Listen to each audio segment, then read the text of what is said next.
Halo sahabat Karnus, Assalamualaikum warahmatullahi wabarakatuh. Selamat datang di Bincang Karnus. Saya Rahmat Pristiwayono akan memandu Bincang Karnus pada sore hari ini. Topik kali ini sangat menarik sekali karena COVID-19 sudah menjadi perbincangan berbulan-bulan lamanya dan masyarakat sudah mulai banyak yang berharap akan hadirnya solusi yang jitu untuk menghadapi masalah ini. Pada kesempatan kali ini kita akan membahas topik ini dengan pembicara yang sudah berada di tengah-tengah kita. Beliau adalah Bapak Iwan Beni Purwowidodo STP. Beliau adalah seorang teknopreneur di bidang industri pangan dan sekaligus founder dari Konsep Karnus. Konsep Karnus adalah sebuah metodologi dasar untuk memahami konsep manusia dari algoritma atau kodrat yang disematkan oleh Tuhan Yang Maha Esa kepada setiap manusia, yang mengatur mulai dari tingkat sel sampai aktivitas individu dan juga interaksi dengan lingkungan alam semesta. Pada kesempatan kali ini kita sapa Bapak Iwan Beni. Assalamualaikum Pak. Waalaikumsalam warahmatullahi wabarakatuh. Sehat Pak ya? Alhamdulillah sehat. Alhamdulillah. Hari ini kita akan berbicara tentang topik yang sangat menarik Pak. Dan ini sudah diidam-idamkan atau diharapkan oleh masyarakat gimana caranya supaya kita itu segera bisa bebas dari pandemi ini Pak. Iya. Ya, semoga cara kita ada solusi untuk itu. Baik Pak. Nah, ini masyarakat ini sudah sering mendengar Pak tentang virus gitu ya. Apalagi sekarang isu virus itu semakin melonjak dengan adanya COVID-19 ini Pak. Sebenarnya mungkin bisa dijelaskan secara singkat, sebenarnya virus ini apa sih Pak? Sesuatu yang tidak tampak tapi kok bisa menyebabkan kematian dari manusia itu sendiri. Ya, jadi begini Pak Ahmad. Virus itu adalah suatu mikroorganisme yang tidak sempurna. Jadi dia itu bisa hidup kalau ketemu sel inang. Ya. Tujuan dia untuk ketemu sel inang adalah untuk berkembang biak sebetulnya dia itu, untuk mereplika diri. Jadi di sini kalau dalam makhluk yang nggak kelihatan, makhluk hidup ya, ini nggak kelihatan itu ada makhluk single cell ya. Sel itu adalah makhluk yang lengkap seperti bakteri, kapang, kamir dan sebagainya itu. Kemudian ada juga virus yaitu makhluk yang tidak lengkap. Kalau sel dia mempunyai organ seperti kita lah. Ada jantung, ada usus, dan lain-lain. Kalau virus itu tidak punya, gitu kan. Jadi dia hanya ada materi DNA. Jadi kalau saya gambarkan, virus itu seperti ini. Dia itu isinya sangat sederhana aja. Jadi hanya ada tentakel, ada amplopnya di sini, ada DNA-nya di sini. Nah itu aja. Dia nggak punya organel yang lain-lain untuk bereplika, untuk dia beraktivitas bagaimana sel yang lengkap ya. Dan dia bisa menginfeksi semua sel. Jadi baik sel hewan, tumbuhan, bahkan bakteri pun itu bisa dimasukin oleh dia.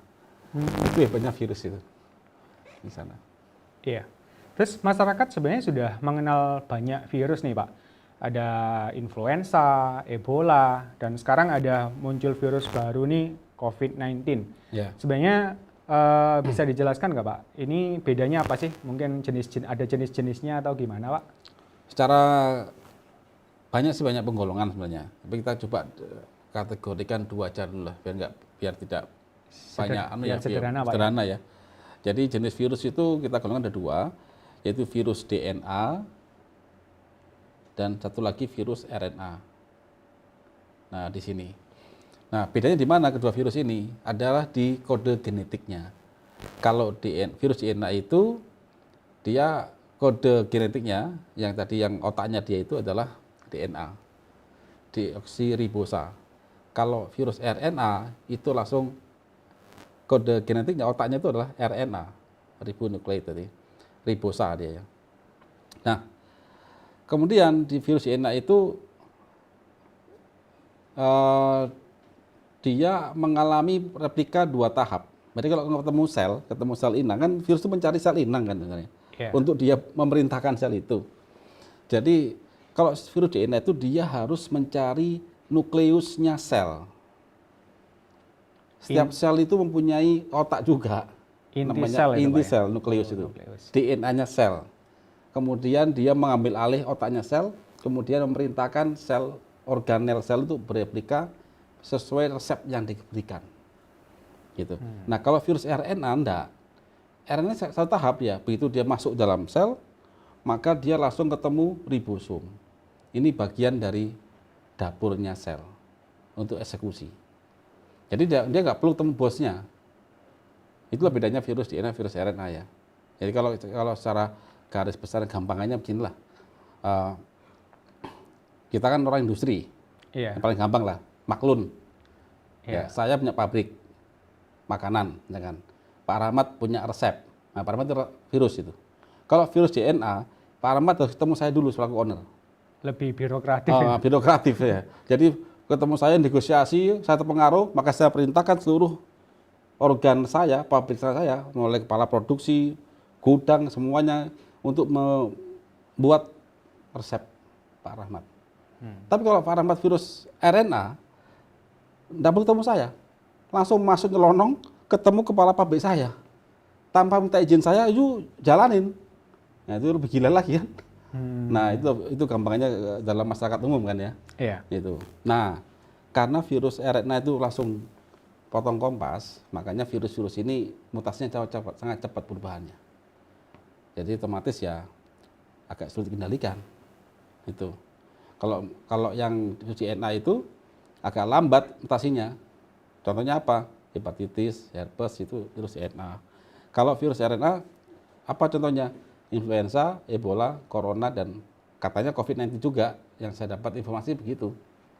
Itu virus RNA. Yang secara dapat dari data baik online, yang kita dapatkan via online semuanya ya. Itu virus RNA dia masuknya. Oh, jadi sangat cepat ya makanya ya penyebarannya. Dan terbukti kan sampai sekarang virus flu nggak ada tuh obatnya. Sampai sekarang loh. Jangan corona, jangan COVID, virus flu aja nggak ada. Memang kita biasa-biasa aja kena flu, istirahat sebentar, kita sistem kita mampu mengenali ya sudah. Tidak perlu dikhawatirkan. Oke Pak, tadi menarik sekali ilustrasinya virus tadi ya, di ilustrasi pabrik tadi ya. Ya. Itu kalau kita lihat, kalau memang tujuannya itu adalah virus itu untuk memperbanyak diri ya, bereplika ya.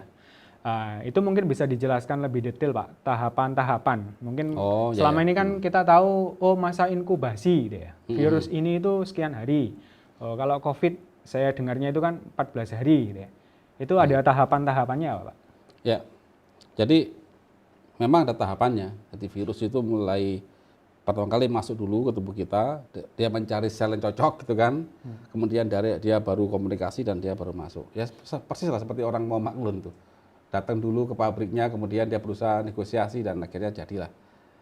Nah, di sini coba kita kan ada 2 jenis virus tuh, ya kan, virus DNA, virus RNA. Coba kita cek yang virus DNA dulu ya. Baik. Sama, virus itu dia datang, dia ngetok pintu dulu selnya. Yang diketuk siapa? Ya pintu sel. Nah, saya kan punya pintu tuh. Pintunya tuh banyak, reseptor namanya. Reseptor banyak. Jadi dia cari, saya bisa masuk lewat pintu sel yang apa ya? Saya bisa masuk lewat reseptor sel yang mana ya? Itu harus sama itu. Antara reseptor yang dipunyai oleh virus dengan reseptor yang dipunyai oleh sel. Taruhlah begini. Tahap 1 dia pasti pelekatan dulu. Jadi virus itu akan masuk ke reseptor dulu, temu dulu. Dia komunikasi dulu. Nah di sini, ini virus, ini reseptor, ini gini. Setelah dia komunikasi, akhirnya akhirnya pintu gerbang sel itu dibuka sehingga virus masuk. Nah ini tahap ini masuk ke tahap 2 ya. Ini tahap 2. Penetrasi masuk dia. Kemudian dia melepaskan mantelnya. Dia mantelnya, akhirnya keluar DNA dia. Kemudian setelah DNA dia masuk ke nukleus. Nah ini isinya bosnya sel di sini, the big boss sel. Ownernya sel itu. Di nukleus dia mengambil alih perintah sel, kemudian dia memerintahkan nukleus untuk membuat seluruh kode genetik oleh yang dimiliki virus sehingga dia beranak pinak, akhirnya lisis keluar. Di sini. Pada saat lisis itu sel mati, pecah. Masuk satu virus, keluar mungkin sekian ribu kali ya. Dia berlipat-lipat.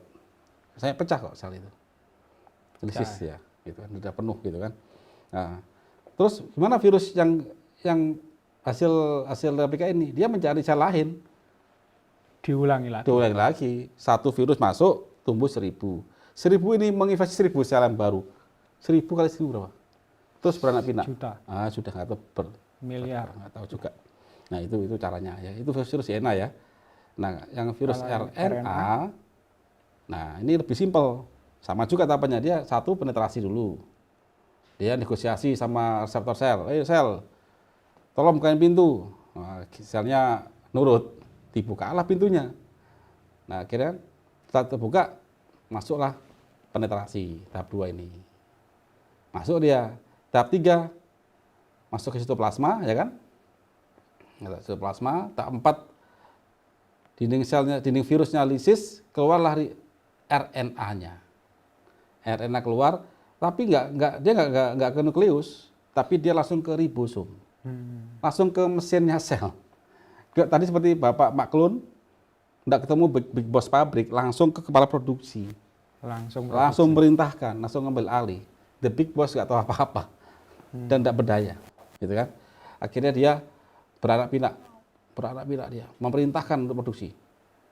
Akhirnya sampai sama tadi. Akhirnya sampai tahap pematangan, dialisis. Lahirnya ribuan virus itu tadi. Sebenarnya ya sopan juga ya Pak, ada ketuk pintu juga. Iya, ketuk pintu Cuman juga. merusak ya Pak akhir-akhirnya. Iya, ya begitulah. Iya. Gitu. Itu tahapan virus secara umum ya Pak. Iya. Kalau COVID Pak, ada spesifiknya nggak Pak? Bentuknya atau tahapan kerjanya atau apanya yang membedakan virus COVID-19 ini dengan virus-virus yang lain Pak? Jadi kalau kita bicara tentang COVID-19, bagaimana skemanya, ya kita tahu dulu itu virus apa. Oke, kita lihat ya. Saya cek dari Wikipedia ini, karena sumber virus COVID-19 kan masih terbatas. Nah, dari Wikipedia ini begini gambarnya. Katanya juga ini virus RNA. Virus RNA, jenisnya virus RNA. Dia mudah mutasi. Saya bicarakan ganas ini ya dalam artian bukan langsung menjustifikasi bahwa virus COVID-19 ini ganas, tapi virus RNA memang dia mudah mutasi. Dan dia nggak perlu temu big boss-nya sel, langsung ke ribosom. Jadi lebih cepat, itu loh maksud saya. Kalau lebih ganas, saya cek lebih ganas Ebola. Ebola itu kalau udah terinfeksi ya sangat bahaya, sekian puluh persen mati sudah. Tingkat gitu kan. kematiannya sangat lebih tinggi. ya itu. Nah kemudian dia sama karena virus yang lain, dia punya tentakel, punya spike di sini ya sama untuk melekat kan dia harus melekat dulu ketemu China kan, dia ketemu melekat dulu komunikasi. Tapi yang dituju itu kan harus punya reseptor yang sama, harus punya pintu yang sama. Pintunya itu artinya dia punya kunci, si virus punya kunci untuk membuka pintu sel tadi, namanya reseptor kan. Dan dia pasti mencari reseptor. Nah kalau COVID-19 itu dia mencari reseptor namanya jenisnya angiotensin. Reseptornya itu. Jadi setiap sel yang punya reseptor angiotensin dia bisa melakukan pelekatan dan upaya untuk infeksi. Nah, itu dia ketemu reseptor itu dan dia bisa memanipulasi, bisa komunikasi, bijui lah. Suruh bukain, membijuki ya Bapak, merayu sel untuk buka pintu. Jadilah sudah replika. Kalau udah masuk ya nggak usah apa-apain lagi. Replika. Nah, replika berjalan cepat. Nah, akhirnya ada namanya resiko ke arah badai sitokin. Nah, badai sitokin ini yang membuat sel imun itu akhirnya bunuh diri untuk membunuh sel yang hidup. Jadi sel imun itu membunuh sel kita sendiri. Oh itu sel itu bunuh diri. Bunuh diri. Kayak bunuh diri. Nah ini yang resikonya kematian tinggi di sini. Di situ. Nah nanti skemanya gimana mungkin kita bahas nanti lebih lanjut ya. Baik. Kalau tadi Pak, kalau misalnya digambarkan sama selnya waktu diinfeksi sama virus, gimana Pak? Jadi gini, sama tahapannya. Kalau COVID-19 karena di virus RNA, maka tahapannya ngikutin tahapan virus RNA. Satu dia pelekatan, tetap sama. Satu, dia pelekatan. Di mana melekatnya? Di reseptor. Kebetulan reseptornya angiotensin, ya kan? Oke, artinya virus ini akan berusaha mencari reseptor sel yang punya reseptor angiotensin, titik. Gitu kan? Nah, kemudian setelah dia melekat, maka dia melakukan komunikasi, penetrasi, memaksa. Buka pintumu, buka dindingmu, gitu loh. Pada reseptor angiotensin sel. Sehingga kalau sel sampai merespon virus tadi, maka dibukalah pintu itu, tahap 3 sudah masuk. Nah, ini tahap 3. Pintu sel terbuka, maka virusnya masuk, gitu kan, ke sitoplasma. Setelah masuk ngapain? Ya, dinding virusnya lisis untuk mengeluarkan resepnya dia, RNA dia. Jadi RNA itu kayak resep lah, kode genetik. Langsung kemana? Ke ribosom. Nah, ini tahap 4. Ke ribosom. Nah, setelah ribosom ya sudah terjadilah. Ribosom kan hanya melakukan resepnya saja. Kayak dapur dia itu. Dia punya chef. Ada resep, dia jalankan.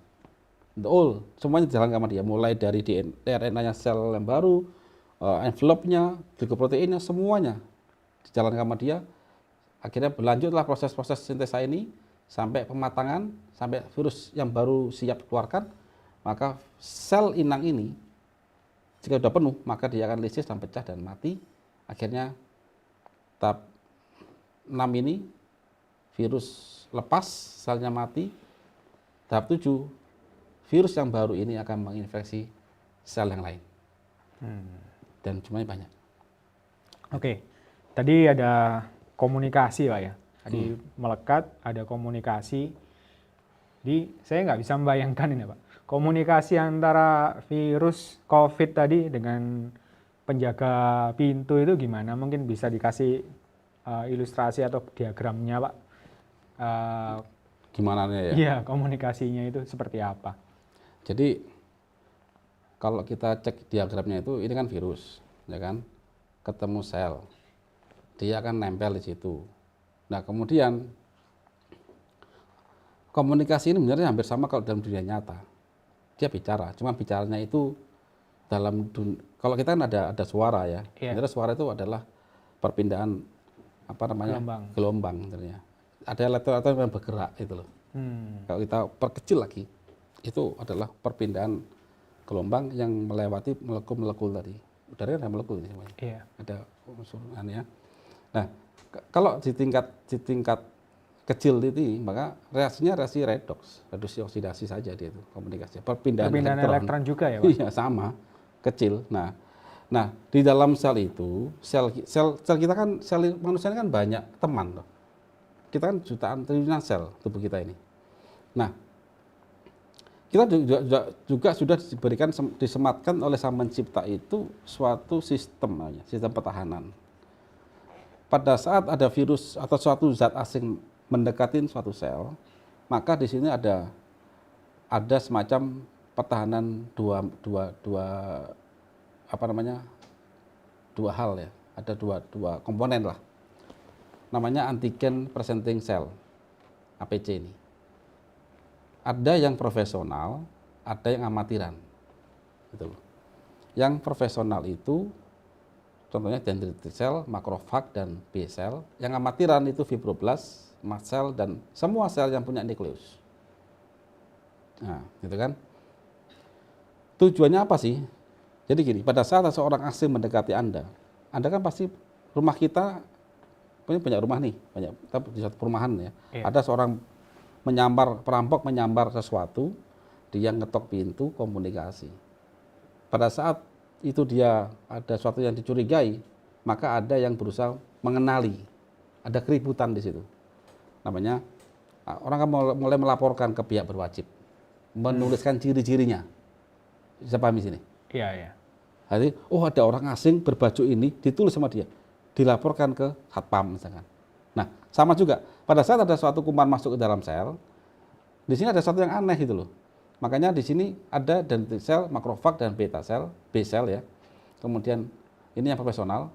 Kalau dia gagal mengenali, maka yang amatir akan mengenali.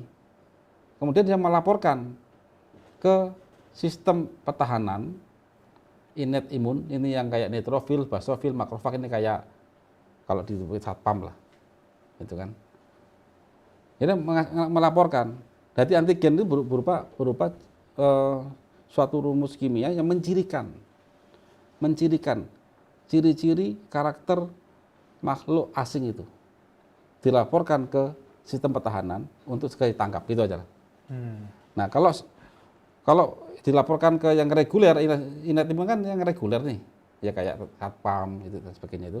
Kalau dia nggak mampu, maka ini dilaporkan ke sistem antibody production, artinya sistem yang adaptif, yang dia bisa bikin senjata. Nah, kemudian setelah dapat senjata, maka diarahkan untuk membunuh virus ini dengan tanda berupa sitokin. Sitokin itu Ya, tanda. Tanda, jadi penanda, artinya matanya dia. Kalau kita punya mata kan, Iya. punya mata bisa melihat. Kalau sel imun itu kan tidak punya mata, tapi dia bergerak lewat sinyal itu, sinyal. Jadi sinyal itu matanya dia, itu sitokin. Kita asumsikan sitokin lah, begitu. Jadi begitu sistemnya. Jadi Sebenarnya kompleks juga ya. ya kompleks, di tapi yang mirip kehidupan sehari-hari. Kehidupan sehari-hari gimana, Pak? Ya mirip, gitu kan.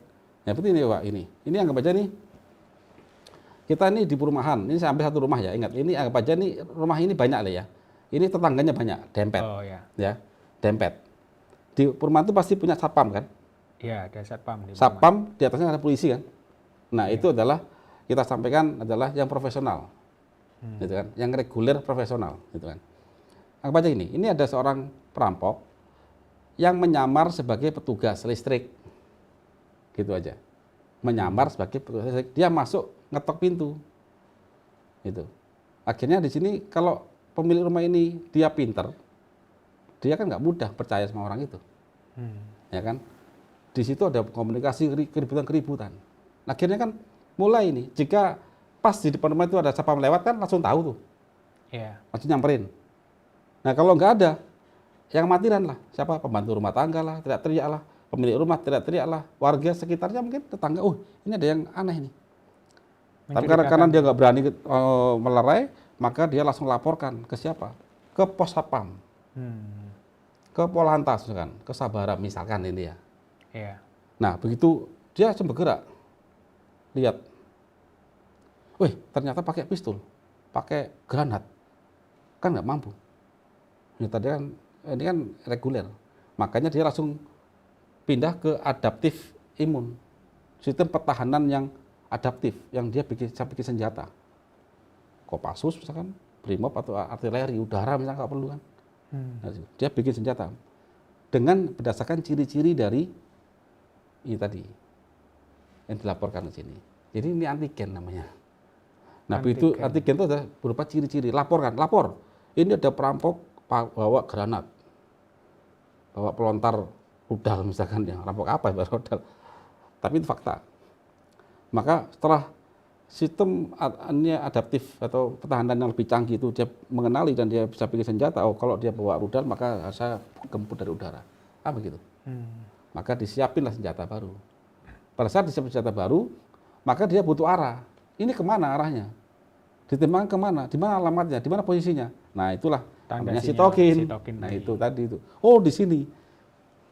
Jangan sampai salah. Sitokin ditaruh rumah ya, jebol rumahnya salah sasaran. Yang perampoknya mati memang betul, tapi yang punya rumah ya mati juga. Jadi kayak ngasih koordinat X-nya gitu ya kalau rudal. Betul itu. Jangan sampai salah sasaran. Itu sama kok. Ini sistem. Tidak bisa kita bicara parsial. Kuatkan imunmu. Tapi sistem komunikasi nggak bisa, nggak jalan. Ya sama saja. Malah bunuh diri. Gitu ya. Oke. Kalau bicara tadi ya, penjahat tadi, Pak. Ya. Itu kan dari sekian rumah, ya. Dia tadi kan pasti ada komunikasi di gerbang tadi, Pak ya. Itu bukan berarti dia itu tidak memasuki sembarangan rumah, Pak ya. Rumah yang misalnya gemboknya itu yang dia punya ini ya, Pak ya. Iya. Nah, kalau yang COVID-19 ini sel yang diserang itu sel apa saja, Pak? Nah, oke. Tadi kan masalah rumah ya, Iya, lebih jelas ya. Tadi kan saya mempunyai ilustrasi sebagai nyamar petugas listrik. Iya. Artinya dia akan masuk ke rumah yang punya listrik loh. Punya listrik Yang ya. punya apa namanya? punya langganan listrik kan, Ya, meteran. meter listrik kan, atau PLN, maka dia menyamar itu. Nah mungkin kalau rumah nggak ada listriknya dia menyamar bagian listrik. Ya. Nah itu menurut saya ya. Oke. Nah kalau sel COVID-19 yang dimasukin itu adalah sel yang punya reseptor angiotensin. Reseptor angiotensin. Nah itu. Kalau rumah tadi yang punya PLN, maka dia pakai baju PLN begitu kan. Nah itu ilustrasi. Tapi kalau sel COVID-19 virus sel targetnya COVID-19 itu adalah saat ini data yang kami terima itu dia angiotensin reseptornya. Itu sel-sel tertentu Pak ya, di organ Ya. tertentu.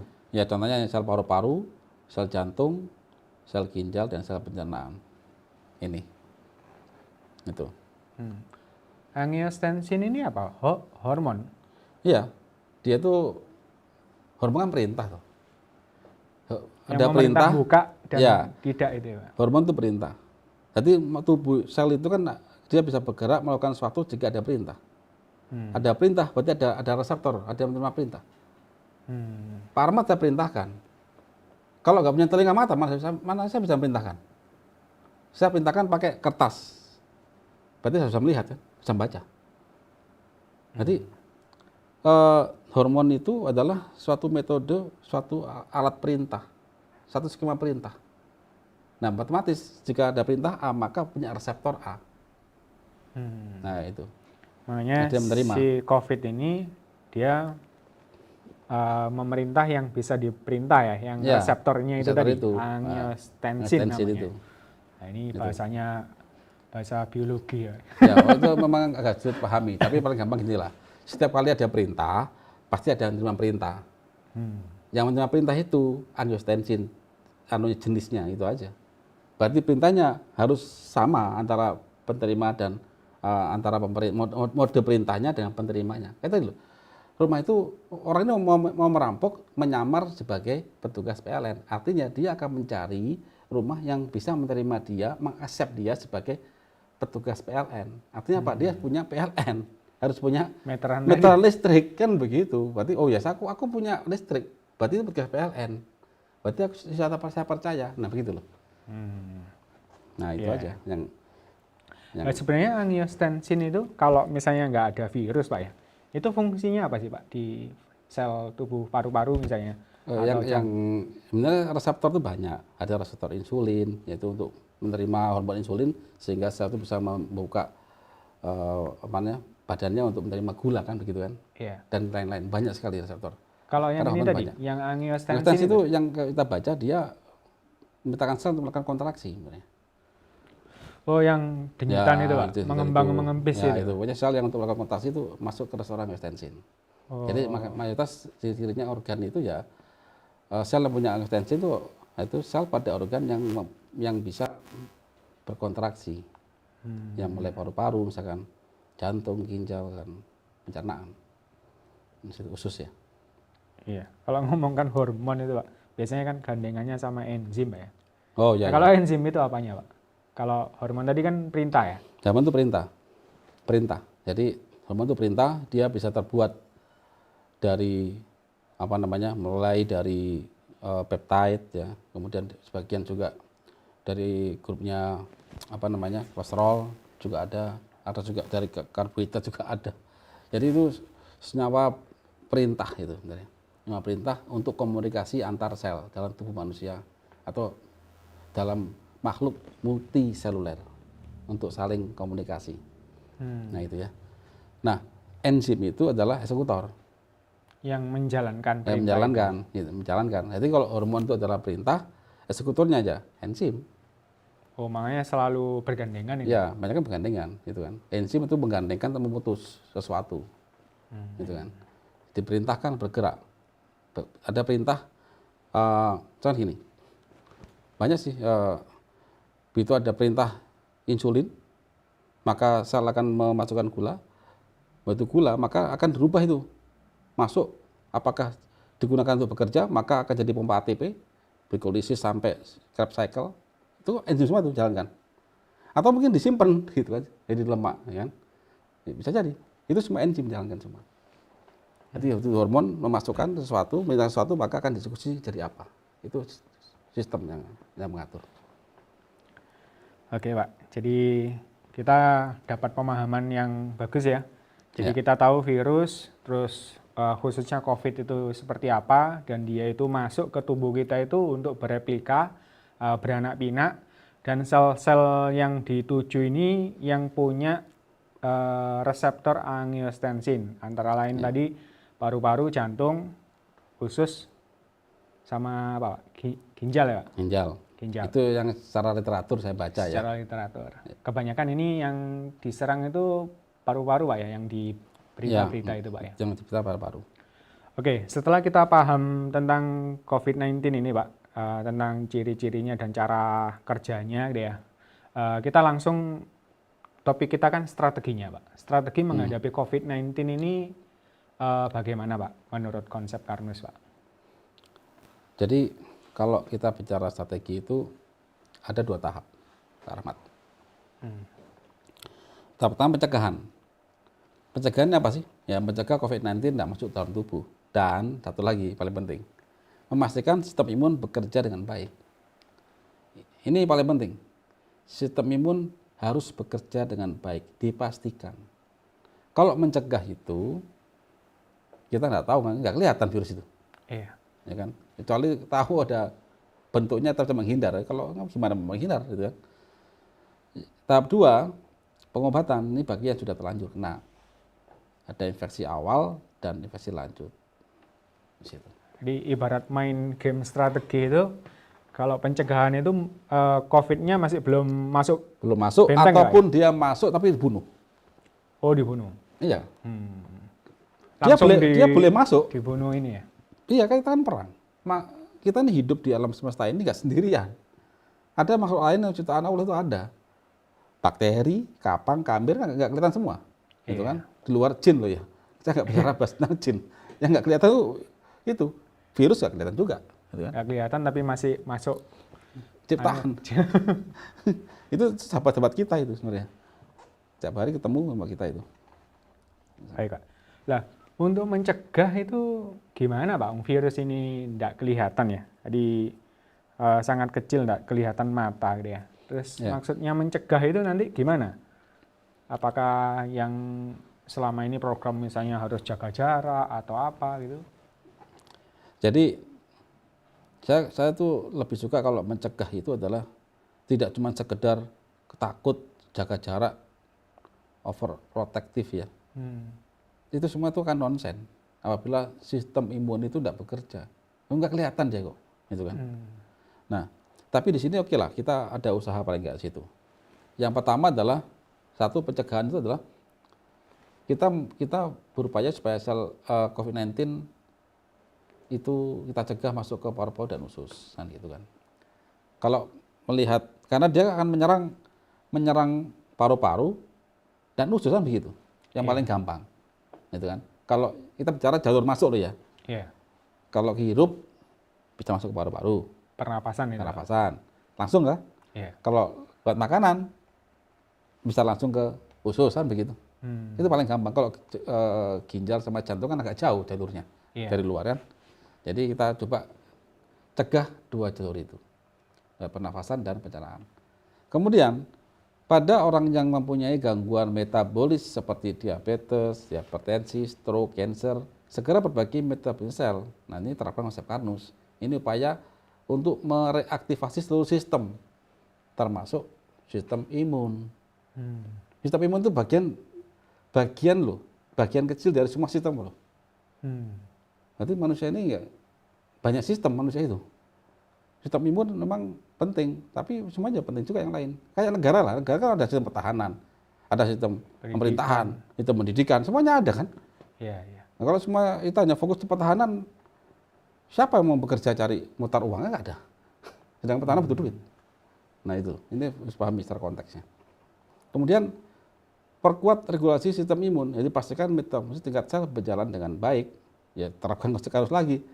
Nah nanti Bapak Ibu kalau mau lebih detail ya bisa lihat video kami tentang konsep Karnus, ada beberapa video sih tentang itu, agak panjang penjelasannya, kita bicara tentang sistem manusia sih. Gitu. Terus kalau pencegahan Pak ya, yang lewat udara ini, selama ini kan harus pakai masker gitu ya. Itu apakah memang efektif Pak? Kalau saya baca-baca itu kan virus itu kan ukurannya nano Pak ya. Ya. Padahal kalau masker itu kan tetap kalau di zoom gitu ya, atau di mikroskop kan bolong-bolong itu Pak, Ya. lebar-lebar. Lubangnya sama ukuran virusnya lebih kecil virusnya. Apakah masih efektif Pak kalau pakai masker itu Pak? Ya kalau pakai masker, maksudnya masker kain ya tidak lah. Tapi paling nggak debu bisa kesaring. Kita kan tidak terpapar zat lain yang bisa menurunkan sistem kita kan. Termasuk Paling nggak kalau debu. kita bersihin Sehingga batuk, sebagian tersaring. Tidak menulari orang lain. Jadi kalau pencegahan virus udara itu ya pertama social distancing, ya kan. Yang kedua pakai masker. Nah, cuman alangkah lebih baiknya jika masker kita itu dibekali oleh suatu zat yang mampu menangkap suatu zat pula yang mempunyai tentakel glikoprotein atau protein. tentakelnya virus tadi. Kan glikoprotein tadi kan. Iya. Sesuatu yang bisa menangkap dia itu, paling nggak lengket lah. Sehingga kalau langsung masuk, ditahan dia di situ. Sesuatu itu yang sebenarnya harus ada sebetulnya. Kemudian dia jaga kebersihan. Nah, jadi ini kan strategi ya kita bicara ya. Seandainya ada gitu kan, kita pasangkan di situ. Tapi ingat social distancing itu ya hanya menunda sebisa mungkin untuk masuk ke tubuh kita. Itu. Menunda Pak ya. Menunda. Berarti kita Tapi ujian. tidak belum menyelesaikan. Belum menyelesaikan. Karena virus itu kan saya lihat kan sekarang semua orang bicara kapan ya virus ini hilang dari muka bumi. Sampai sekarang virus flu nggak pernah hilang loh. Iya. Virus flu sejak zaman dahulu kala itu nggak pernah hilang sampai sekarang, gitu kan. Iya. Apalagi COVID itu kan baru-baru lahir katanya gitu kan. Itu. Jadi ya janganlah kita terlalu muluk-muluk untuk meminta virus ini hilang musnah. Ya, yang bisa kita lakukan adalah mempelajari virus ini, kemudian mengetahui potensi diri kita. Itu paling penting. Ibarat kita mau ujian nih, Iya. ya kan? Kita mau mereschedule, menunda, kan tetap ujian. Selama menunda ini apa yang dilakukan? Kalau you diem aja main-main ya tetap nggak bisa lulus lah. Harusnya mempersiapkan ujian itu, Betul. terus yang penting lagi bisa menghadapi ujian. Iya, ngapain tunda-tunda gitu kan? Hadapi. Kita ini petarung kok. Tubuh ini petarung semua loh.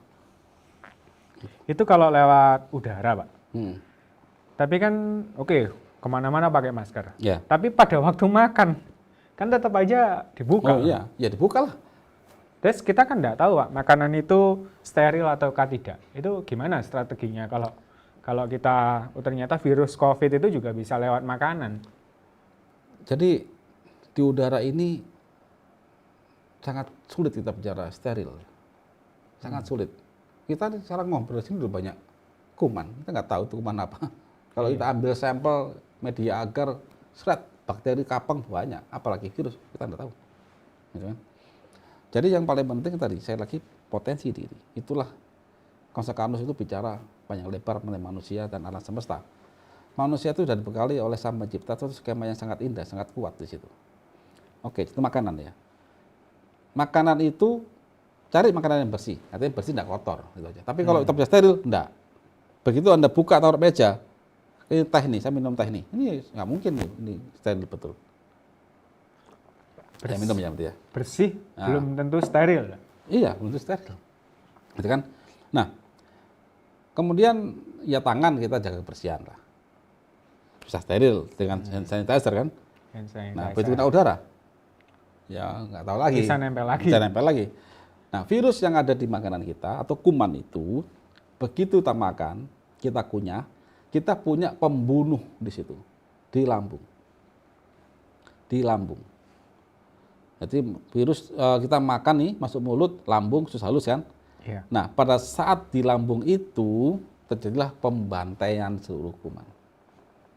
Siapa membantai? Asam lambung. Asam lambung ini. Kena asamnya itu Pak ya? Iya. Bantai bisa semua. hancur, Pak? Hancur semua, jangan virus, bakteri mati itu. Kok udah percaya? Pernah bersihin itu nggak toilet? Yang pakai Ya, pembersih lantai itu. Ya. Waktu dicoskan berasap itu kan HCl isinya. Baca aja HCl. HCl itu asam kuat yang dia bisa menghidrolisis. Nah, kuman itu kan kita lihat, virus tadi saya terangkan itu ada glikoprotein, ya kan? Ada lemaknya juga. Begitu protein itu kena asam kuat, pecah dia jadi asam amino. Diisi sama air dan matilah dia. Gitu kan? Nah, tapi dengan catatan yang paling penting. Yang membunuh itu asam lambung kan? Iya. Artinya, selama asam lambung Anda itu baik, tidak netral, nanti ingat, asam lambung Anda tidak netral, maka insya Allah Anda akan kuat menghadapi kuman tadi. Tapi jika Anda kena emah, kemudian dikasih obat-obat penetral asam lambung, ya jadi macan ompong. Padahal kalau Ramadan gini nih, Pak, kan banyak yang sahurnya itu supaya kuat. Itu malah dikasih ini, Pak, obat emah gitu. Penetral asam lambung itu ya. Iya. Itu tindakan yang kurang baik, yang melawan kodrat Sang Pencipta. Asam lambung diciptakan oleh Allah itu untuk mencerna makanan. Sel-sel kita ini tidak doyan rawon, tidak doyan makanan sahur kita, tapi dia butuhnya monomer. Nasi sel nggak doyan, maunya glukosa. Daging, sate, kambing yang kita makan, nggak doyan sel itu. Maunya apa? Asam amino. Yang pecah dia siapa? Asam lambung lah. Iya ya. Jadi sebenarnya Tuhan bakteri itu juga sudah menciptakan asam itu memang tujuannya itu. Selain mencerna makanan, membunuh kuman dan virus ya. Karena Allah menciptakan alam semesta ini kita nggak sendirian loh. Banyak makhluk yang lain yang Allah ciptakan. Tujuannya apa? Ya untuk mensupport alam semesta ini. Loh, siapa sekarang kalau nggak ada bakteri, virus dan sebagainya? Siapa yang mencerna feses kita menjadi CO2, nitrogen bebas untuk tanaman untuk bikin buah lagi? Siapa yang mendigest bangkai-bangkai itu? Mereka. Tapi Allah sudah membuat batasan-batasan masing-masingnya. Nah, kalau kita melanggar, melemahkan sistem itu, ya sudahlah. Jangan salahkan itu. Coba tanya sendiri, apakah saya sudah melaksanakan fungsi manusia ini sebagaimana mandat dari Sang Pencipta. Jadi pastikan lambung kita ini normal ya, sesuai dengan penciptaan awal. Sesuai penciptaan awal, sesuai fungsinya sudah. Asam. Asam lambung itu asam, ngapain dinetralkan? Nah gitu. Kalau luka, perbaikilah. Luka lambung, perbaikilah, jangan netralkan terus. Masa sejak saya yang masih kecil sampai sekarang, kalau obat sakit mah itu obatnya penetral asam lambung. Kayak nggak ada kemajuan lah dalam ilmu-ilmu ini. Sebenarnya hanya meringankan rasa perihnya itu ya, Pak, tapi tidak mengobati. Tidak ngobatin, tambah memperburuk. Makanya ada penyakit degeneratif, diabetes, hipertensi, lemah semuanya itu. Dan banyak infeksi. Itu tadi. Iya, mati juga orang-orang yang sakit mah itu. Dia pasti sering kena tipes itu. Dan anak mahasiswa itu lah, yang paling gampang. Iya. Anak kos. Istri saya dulu ya gitu. Sering kan? Sering. Ya, mah pasti ya. Karena nggak ada makanan satupun makanan yang steril, itu aja. Nah, ini kalau sudah terlanjur nih, Pak. Misalnya masyarakat kita itu sudah kadung buahnya yang sering minum obat mah, sehingga lambungnya ini netral gitu ya. Akhirnya kan virus itu masuk, Pak. Iya. Nah, ada nggak strategi kalau sudah terlanjur gini, Pak? Misalnya sudah kena. Kena entah virus, entah bakteri dan sebagainya kan? Iya. Oke. Jadi gini. Ini namanya strategi loh ya. Iya. Strategi. Keberhasilan kita serahkan pada Sang Pencipta. Tapi kita berupaya untuk berpikir. Kita berpikir, karena kita kan diminta untuk berpikir kan? Iya. Oke. Bagi mereka yang sudah terlanjur masuk, kalau masuk toh nggak masalah, asam jam bunuh kan gitu. Oh iya. Ya kan? Kalau jangan masuk saya hello nggak apa-apa. Perampok datang ke rumah kita dengan nyamar, kita bisa ngabisin dia, selesai jadi ngerampok. Gitu kan? Nah, jadi dalam strategi pengobatan ada dua kita, awal dan lanjut. Kalau awal ini berupaya jangan sampai masuk, cukup nempel aja. Artinya virus sudah masuk ke tubuh kita, tapi belum sampai masuk ke dalam sel paru-paru atau sel usus atau sel yang lain. Terserah.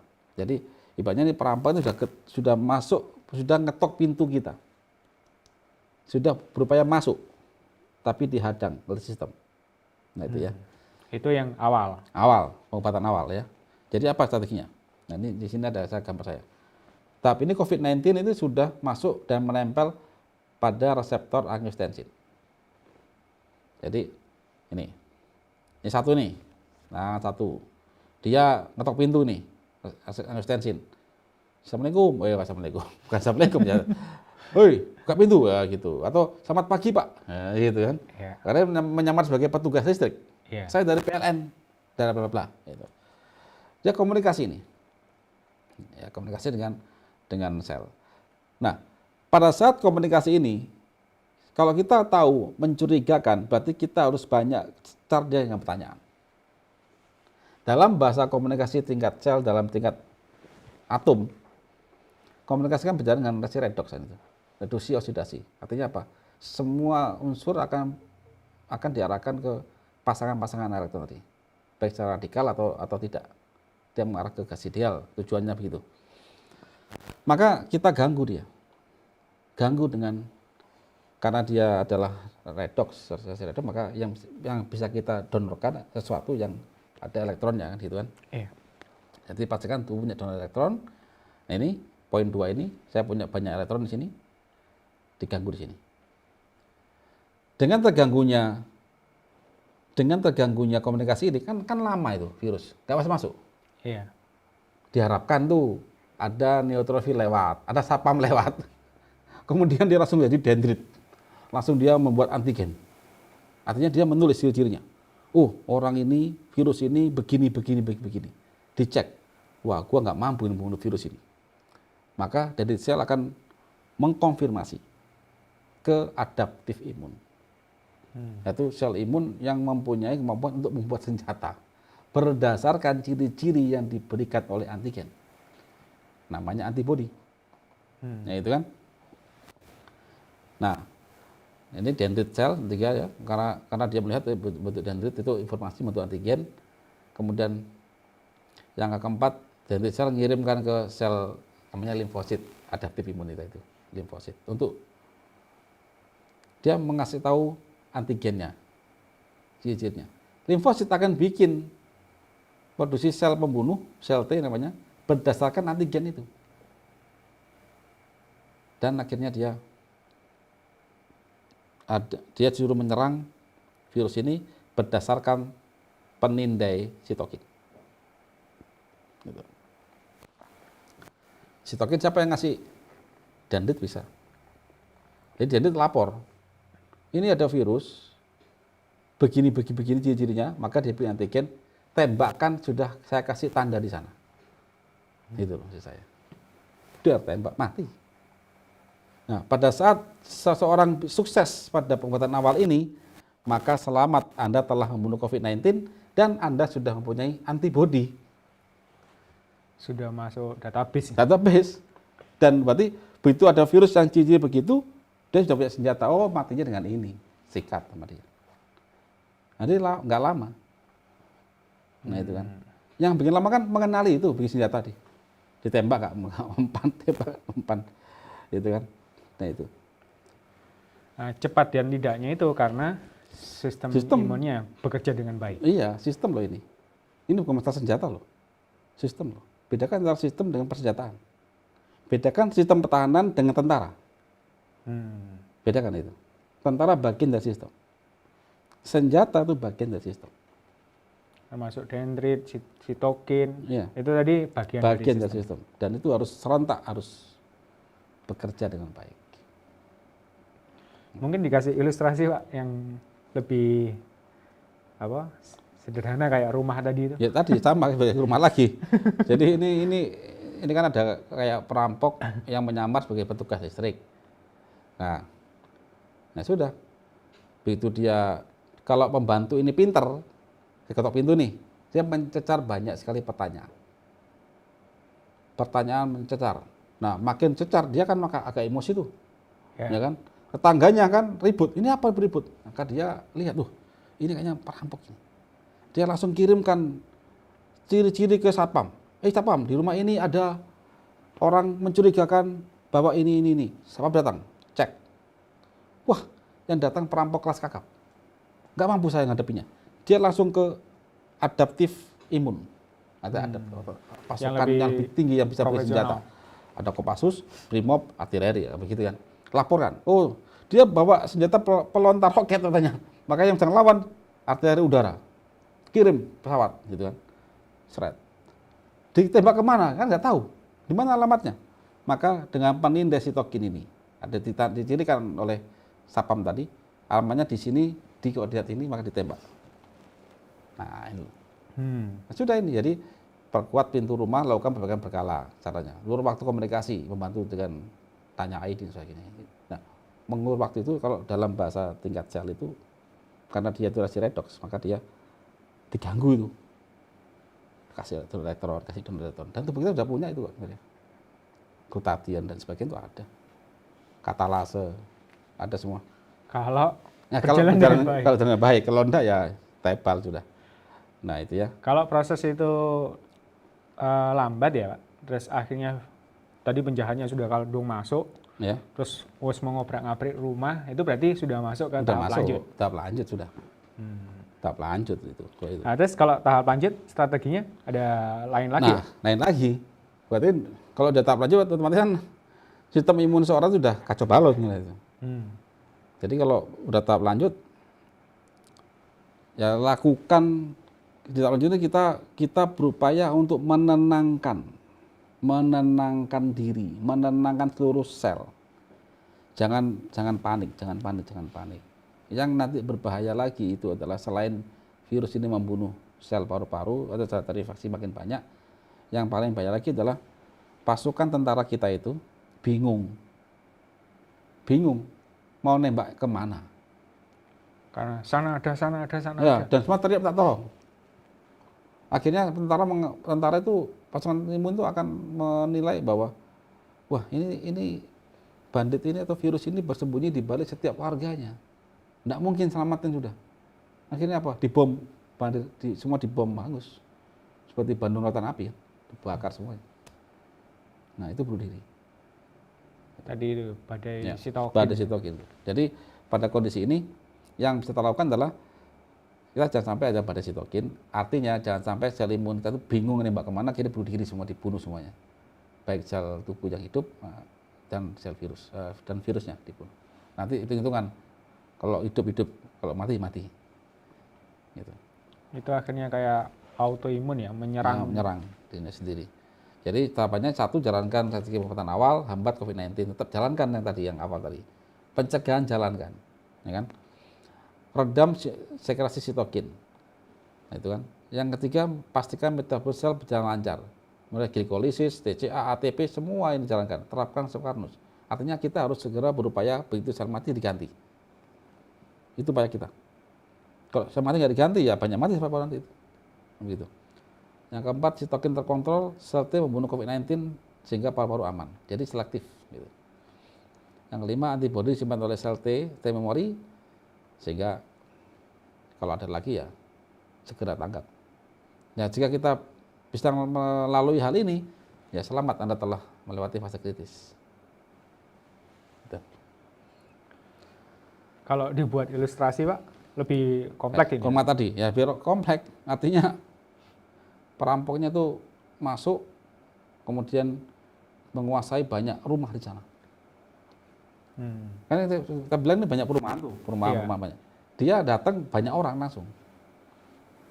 Dan nggak cuma itu, dan dia bisa menggandakan di banyak orang dijadikan perampok yang baru. Akhirnya antara perampok dengan sipil itu nggak jelas bedanya. Saking banyaknya. Saking banyaknya. Akhirnya keamanan udah bilang ini satu perumahan habisin aja sudah. Karena semua tak tolong. Bingung deh. Nah itu. Di sini. Salah arah. Jadi pada saat Kopassus atau sebagainya dia mengirimkan pasukan, dia bingung mau kemana tembakan. Ini chaos sudah. Kondisi chaos. Jadi kalau melihat penjelasan Pak Iwan tadi, sebenarnya kuncinya itu tidak ada lain sistem imun ini Pak ya? Iya, sistem imun. Sistem imun ya. Jadi kalau pada saya lihat pada saya yang ilustrasi rumah ini, yang satu perkuat pintu rumah, lakukan perbaikan berkala, jalankan artinya jalankan pencegahan tadi jalankan juga perbaikan lambung jalankan. Terus ulur waktu dengan komunikasi bandit yang membantu, tanya ID, do not panik, jangan panik, ya kan, jangan panik. Maka segera tambahkan elektron di situ, sistem diperbaiki. Kemudian bikin antigen yang benar. Nah, kalau kondisi tenang kan benar, kejadiannya benar. Aparat datang, bunuh bandit. Kalau sampai ini kacau, aparat akan membunuh semuanya, karena dianggap ini kalau nggak ditumpas habis, Malah tambah bahaya. malah bahaya, bisa menghabisin seluruh misalnya kabupaten. Nah itu. Baik, kalau ngomongkan tentang sistem imun ini Pak, kalau di konsep Karnus, gimana Pak cara meningkatkan sistem imun itu Pak? Ya, Apa cukup minum vitamin C atau minum vitamin E gitu ya? tidak cukup. Nggak Masyarakat bisa. kan taunya itu, minum vitamin C supaya sistem imun meningkat gitu ya. Ya. Kalau di konsep Karnus gimana Pak? Jadi sistem imun itu adalah bagian dari sekian banyak sistem tubuh manusia. Dan isinya pelakunya sistem itu adalah sel. Gitu kan? Jadi gini, paling gampang saja. Negara ini kan 270 juta manusia. Ya. Ya kan? Dia membentuk organ. Mulai ada rakyat biasa, ada RT, RW, sampai presiden, DPR, MPR, gubernur, dan sebagainya. Ya kan? Nah, apa namanya? Apa syarat satu negara ini makmur sehingga semua sistem berjalan normal? Ya kan? Syarat yang paling gampang apa? Semuanya dari rakyat sampai pejabatnya bisa makan, Iya. hidupnya layak. Semua nggak ada pengemis, nggak ada orang kelaparan, nggak ada kemiskinan. Kerja digaji. Kerja ya benar bisa kerja, adil, makmur, tentrem. Yang petani ya makmur, artinya adil di sini. Bisa makan toh akhirnya semuanya. Iya. Nggak ada lagi orang kelaparan kan. Itu syaratnya. Sama kayak sistem manusia. Sekian triliun sel itu harus bisa makan. Cuma yang saat ini sering dilalaikan itu adalah bahwa makanan ini kan makan manusia nih. Ya kan? Sate, nasi, ini kan semua polimer. Sel nggak doyan polimer itu, sel itu. Polimer itu apa Pak? Polimer suatu susunan apa ya? Kimia organik ya, yang kayak karbohidrat, protein, lemak, dan hidrokarbon mayoritas itu teknis pada manusia lah ya. Nah, zat-zat tadi itu, zat-zat di depan tadi itu, kalau sel itu tidak bisa memakan mereka. Sel butuhnya monomer, Yang kecil-kecil. yang bisa dimetabolis melalui membran dia, gitu ya. Nah, nasi harus jadi glukosa, gitu. Daging harus jadi asam amino. Minyak lemak digliserid jadi asam lemak dan gliserol, begitu. Nah, siapa yang merubah dia? Apakah langsung makan gigi bisa? Enggak. Asam lambung itulah yang bisa. Kalau itu gagal, jadi feses semua itu. Kalau jadi feses, nggak ada serap oleh usus ke dalam darah, sel mau kelaparan. Kalau sel kelaparan, termasuk sel imun kelaparan, ya cilaka sudah. Tentaranya nggak kuat perang. Gak usah perang, jangan perang. Kalau ketemu musuh sedikit dikilik-kilik, berkhianat itu nanti. Itu asam lambung. Nah, ini makanan nih, lambung netral. Maka protein nggak dipecah, lemak nggak dipecah, karbo nggak dipecah. Ingat ini, semua sel, ingat sel ginjal, sel kulit, semua ini kelaparan. Sel imun juga kelaparan. Nah, apa akibatnya? Ya mati lah. Imun lemah, diabetes, stroke, dan sebagainya. Jika lambung Anda netral, sistem imun akan drop. Maka badai sitokin mudah terjadi, maka akan mudah jadi kematian. Di situ. Kita sudah pengalaman masalah diabetes, setek bengek ini. Sudah pengalaman, banyak datanya. Ada kuliahnya masuk kampus itu kan? Iya. Ada sampai 6 angkatan. Gitu. Jadi, 5 angkatan. Kita kaji di situ. Kalau diabetes katanya nggak bisa sembuh, kita ada kok caranya kok. Ada kok caranya. Bisa sembuh diabetes. Sembuhnya apa? Total. Nggak cuma gula darah turun, enggak cuma itu. Semua parameter akan normal semuanya. Ada caranya. Nah itu, karena sistem imun juga termasuk salah satu sistem tubuh manusia, maka otomatis ya mau tidak mau kita harus pahami cara kerja itu semua. Kasihlah makan mereka semua, semuanya. Minimal itu yang kita lakukan. Maka lambung harus baik. Nah, itu. Termasuk untuk bikin senjata tadi itu juga butuh bahan. Dan Sekarang, itu juga dari lambung, Pak. sekarang pikirkan, kira-kira waktu perang itu butuh duit enggak? Iya, butuh. Butuh duit, senjata aja butuh beli. Kita sel darah putih itu bikin sel T, sel pembunuh itu butuh duit semua, butuh ATP semua itu, butuh energi semua itu, butuh modal. Nah kalau orang nggak memahami bagaimana kita tahu modalnya sel itu apa? Monomer. Glukosa, asam lemak itu bahan energi, tapi harus ada katalisnya, enzim dari asam amino. Ada regulatornya, hormon, dari mana aja derivatnya? Pelajari itu. Ketemu semua kok jawabannya. Jadi sangat erat ya erat. antara lambung, sistem pencernaan yang Iya. baik itu akan memperkuat sistem Semua imun. sistem di situ. Memang nggak langsung jika maka benda. Ini di sini ya.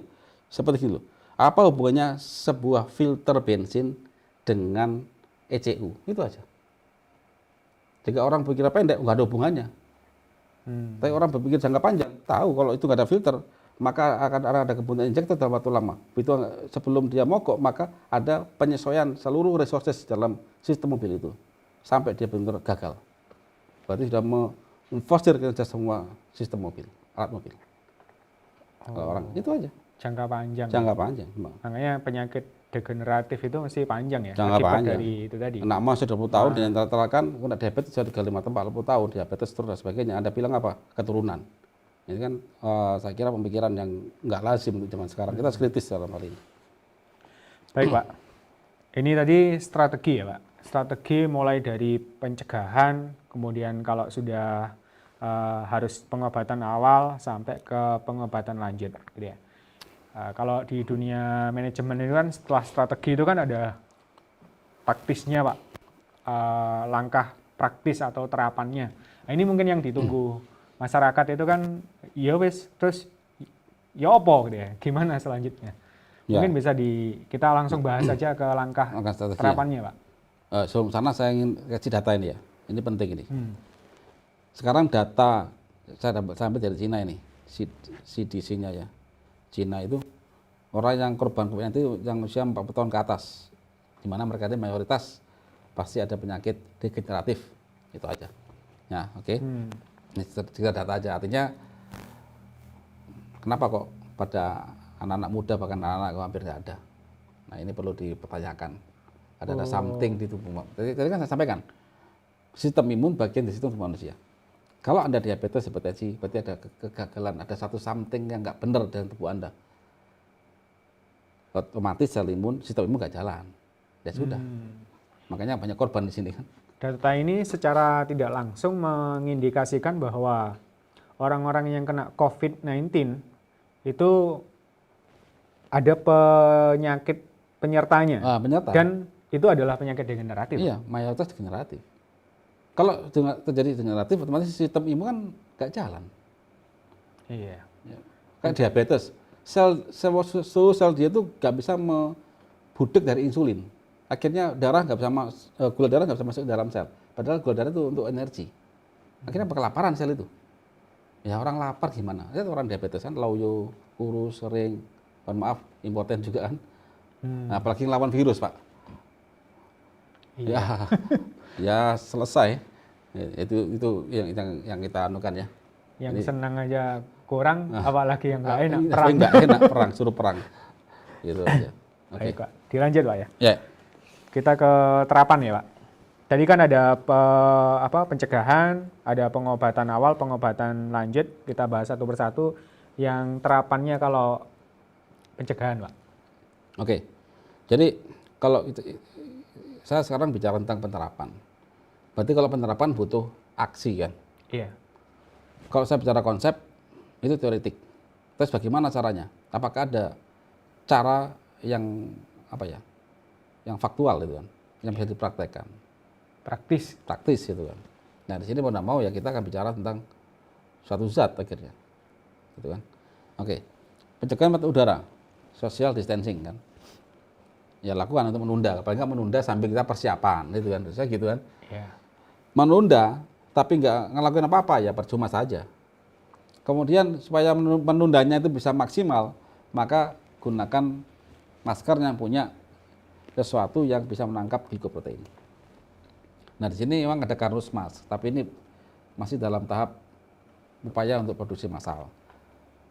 Dan kita sudah cek, insya Allah dia punya kata kompleks dan gugus fenol aktif untuk mengangkat virus dan kuman.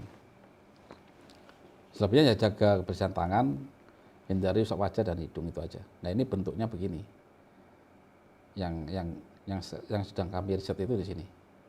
Alhamdulillah memang sudah ada, memang sekarang tinggal produksinya yang agak problem, karena kita ingin ini terjangkau juga di masyarakat. Itu diperbesar dari anu tadi Pak ya, Dari membrannya itu. Jadi yang hitam-hitam ini itu anunya apa namanya?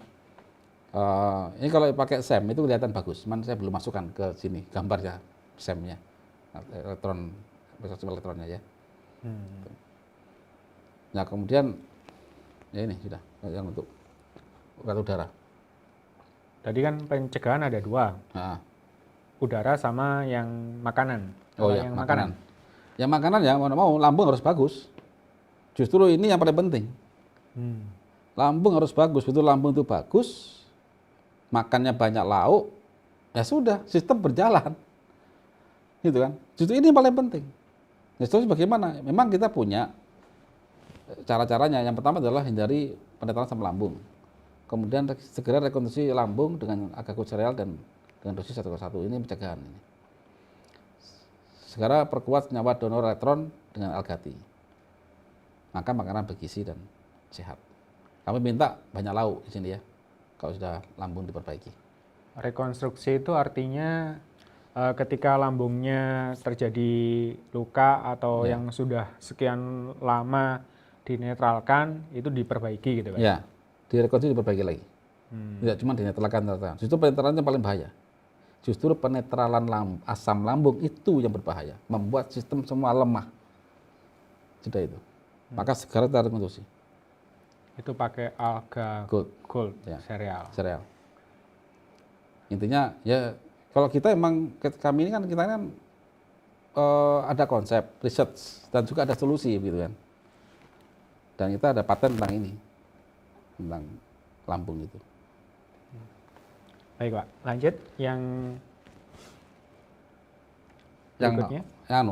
Jadi setelah kalau ini gagal, Iya. kalau seandainya pencegahan gagal dan kemudian dia masuk itu. Ya masuk, ada gejala-gejala, misalnya apa gitu ya. Itu pengobatan awalnya bagaimana? Jadi seandainya kita terpapar,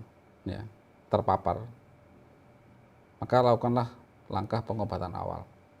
Itu ada gejala-gejalanya. Pada masa ini, COVID-19 sudah mulai masuk ke tenggorokan kah, kemudian atau pernafasan kita masuk ke paru-paru. Nah ini ada tandanya. Mulai batuk kering, demamnya mengatakan tinggi 37, 38, bahkan cuma 37, sekian. Badan kurang enak, tenggorokan gatal, sedikit diare. Maka silakan pada saat ini Bapak Ibu mau cek ke lab silakan, atau langsung inisiatif segera perkuat sistem. Gitu, serah. Nah, yang diperlukan di sini nutrisinya apa? Agakosereal, algati, kencur, bawang merah, membran Karnus, dan obat simptomatik jika diperlukan. Contoh obat batuk, obat turun panas itu simptomatik. Jika ada antibiotik maka harus di bawah pengawasan dokter. Bisa kombinasikan, tapi jangan pakai obat mah ya, itu aja. Cara pemakaiannya gimana? Nah, langkah terapan bagaimana? Pada fase ini kita ini berupaya ini loh, di sini loh. Mengganggu, mendonorkan elektron ke si komunikasi antara virus dengan angiostensin. Sehingga diharapkan sistem dendrit ini dan informasi ke limfosit dan terbentuk antibodi ini berjalan sehingga dia langsung menghabisin. Jadi nggak sampai masuk ini. Nggak sampai masuk ke sel paru-paru, tapi sudah nempel di paru-paru kita. Itu belum masuk. Itu harapannya. Jadi pertama adalah suplai dengan elektron minum algati 5x1. Perbaiki lambung dan lancarkan proses produksi ATP mulai nikotinamid, fosfat, enzim, itu dengan agakosereal 3x1. Terus bantu pergerakan pengeluaran bangkai virus dan sel imun dalam bentuk lendir ya, ini lendir kurang. Dengan obat pengencer dahak atau dengan algati plus kencur 2x1. Makan banyak lauk dan bervariasi, hindari debu, isolasi diri menggunakan masker mask ini, Carnus mask ya. Iya. Hirup bawang merah untuk upaya kita membantu secara alami melegakan pernafasan dan sekaligus untuk upaya membunuh kuman-kuman yang di udara. Nah, tanda kesembuhan apabila semua gejala sudah hilang. Jadi gejalanya kalau sudah hilang, Ya sudah. sudah. Kalau mau cek ya silakan gitu aja. Tapi nanti kemudian kalau dicek rapid ya positif antibodinya gitu kan. Nggak apa-apa. Kita sudah punya senjata kok. Gitu. Baik. Kalau yang lanjutan, Pak? Nah, kalau lanjutan demam makin tinggi, Ya. kemudian badannya lemah, masuk sesak nafas, ya sudah, ini kita tenang di sini. Jangan sampai terjadi badai sitokin. Ketenangan, perbaiki sistem lambung kita, perbaiki sistem komunikasi kita dan sebagainya. Nutrisinya apa ya? Tetap agak sereal, algati, sama kayak tadi. Yang di awal tadi sama. Bahan-bahannya sama. Sama. Memang ada kopi love bagi mereka yang tidak masalah dengan kopi. Itu. Kopi love digunakan karena dia ada whey proteinnya juga. Kolagen dan whey. Untuk ganti sel yang tadi Ya cepat. Pak, ya? Biar Biar cepat cepat kejadian. Itu aja. regenerasi. Nah ini kalau saya gambarkan ya ini sudah. Kita jangan sampai terjadi badai sitokin ini, jangan sampai terjadi. Makanya butuh filter ini. Dalam darah itu kalau bisa ada kompleks untuk menghambat sitokin ini. Jangan sampai ribut ya. Sehingga sel-sel imun ini langsung menghabisin langsung. Itu tujuannya ya. Ini sekali lagi strategi. Iya. Ya. Langkah apa terapannya? Jelas berdoa ya. Kemudian suplai tubuh dengan elektron Lagati 7x1. Perbaiki lambung, lancarkan proses produksi ATP. Sama. Jika ada lendir, keluarkan dengan bantuan apa itu kencur atau obat-obat pengencer dahak ya. Bantu pergerakan darah dengan kopi love plus Lagati 2x1. Makan banyak lauk dan bervariasi, hindari debu, isolasi diri. Nah, tanda kesembuhan apabila semua gejala sudah berangsur hilang dan makin sehat. Tapi jika nafas makin sulit ya harus ke rumah sakit itu. Karena mungkin butuh ventilator dan sebagainya. Oh. Ke sana. Kalau sudah parah sekali, Pak ya. Ya, jadi jangan sampai lah kita ngalamin hal itu. Iya, Gitu makanya kan. sejak awal Sejak kita awal. sudah langsung. Ya, kalau itu sejak awal dalam antisipasi ini kan ya sudah. Beban medis juga nggak berat. Kan terlihat di TV-TV itu kan sampai kasihan mereka. Ya masyarakat kan cepat kita kan jika semua memahami ini maka ya cepat lah. Kita jadikan virus COVID ini seperti virus flu lah. Sudah biasa itu loh. Kita jadikan seperti itu tujuannya begitu kan. Iya, iya. Gitu. Terus ini tadi dari langkah terapan itu kan ada beberapa bahan ya, Pak. Kayak kencur gitu, mungkin kita sudah tahu ya. Yang mungkin bagi masyarakat banyak yang masih baru mendengar, mungkin tadi produk-produk seperti Alga Gold Cereal, Algati, ada Kopi Love, itu mungkin bisa dikasih penjelasan singkat, Pak. Kenapa kok misalnya Alga Gold Cereal itu bisa rekonstruksi lambung, terus Algati tadi kok bisa mengganggu komunikasi virus. Nah, mungkin bisa dikasih penjelasan singkat, Pak, produk-produk itu, Pak. Ya, baik. Jadi kita masuk ke overview produk ya. Yang pertama Algati. Algati itu mengandung, oh ini kalau kata galat saya IgCG misalnya. Ini IgCG saya tulis.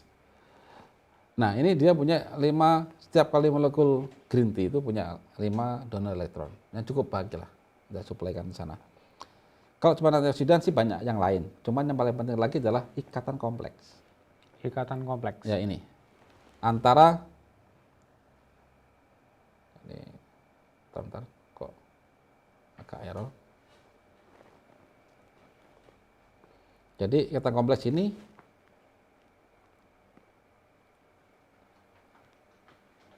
nah ini. Jadi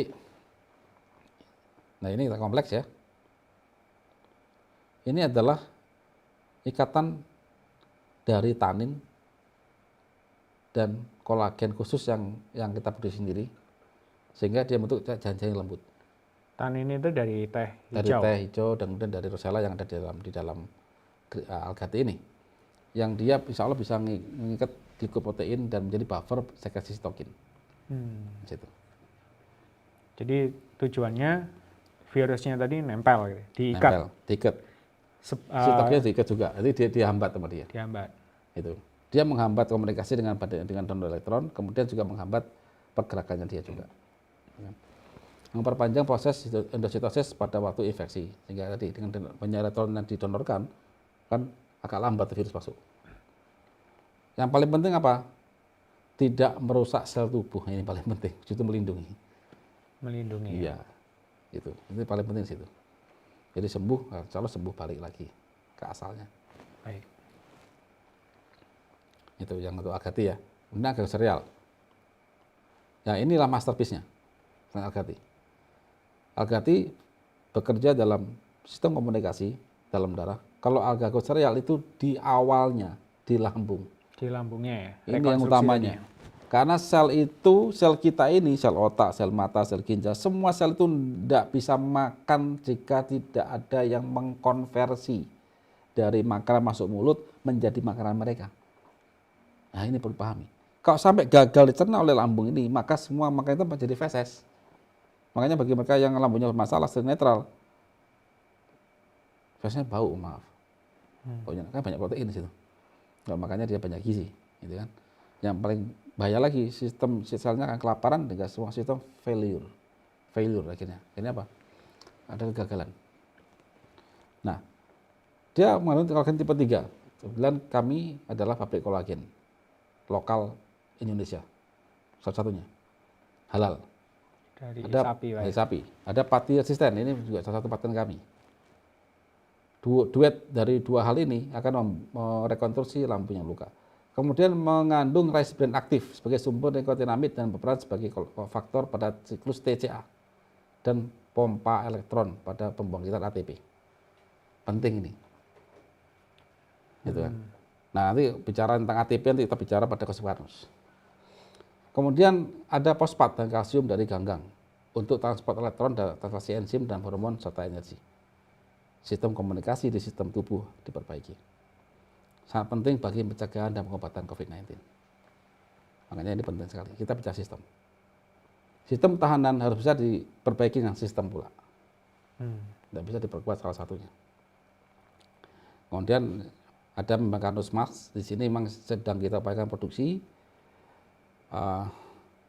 Sudah kita coba juga, coba pakai dan juga dites.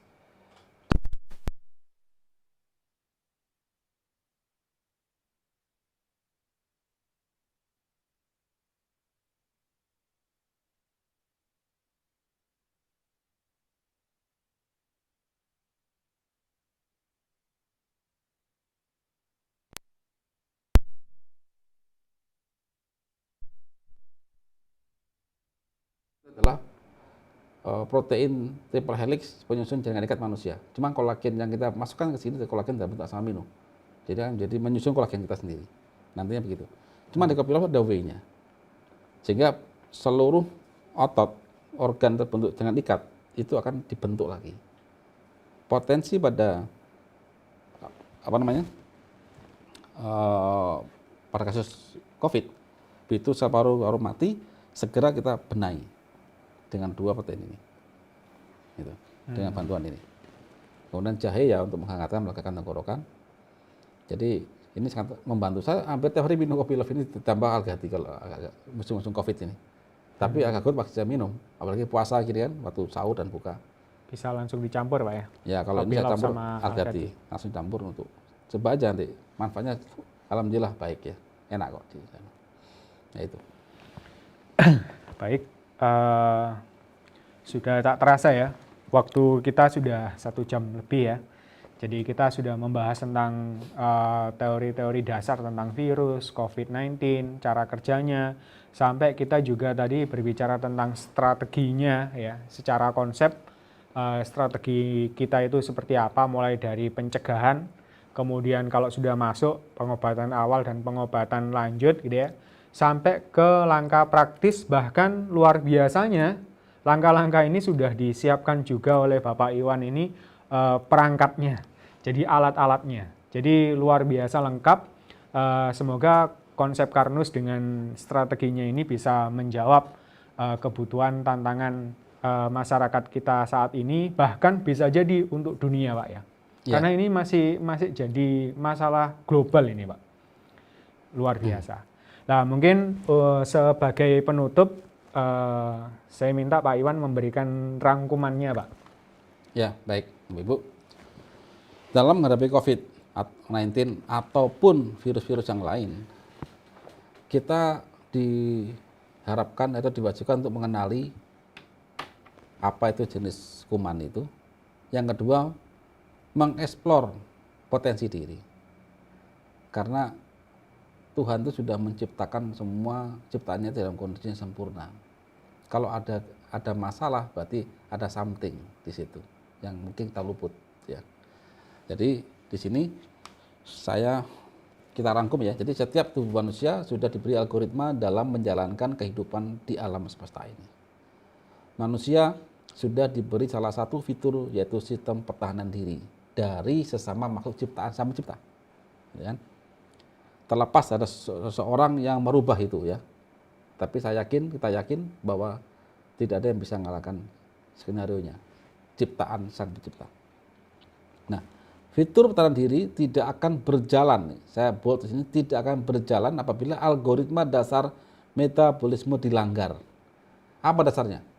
Semua sel butuh makan. Makanan dia berbeda dengan makanan yang masuk ke mulut kita. Artinya apa? Pastikan yang merubah itu dari makanan kita menjadi makanan sel itu bekerja dengan baik. Apa poin utamanya? Asam lambung harus bekerja dengan baik. Ya. Maka inilah konsen dari konsep Karnus. Terus kemudian sadarlah ya, COVID-19 ini adalah virus. Artinya apa? Hanya sistem imun tubuh kita yang bisa melawan. Gitu kan? Dan janganlah bermimpi atau bahwa virus musnah, tidak bisa. Kita harus berpikir begini, virus COVID-19 ini harus kita jadikan dia seperti virus flu biasa. Gitu kan? Toh angka kematiannya dibandingkan, saya lihat data-data yang lain ya, angka kematian ini dibandingkan dengan orang terinfeksi itu tidak besar.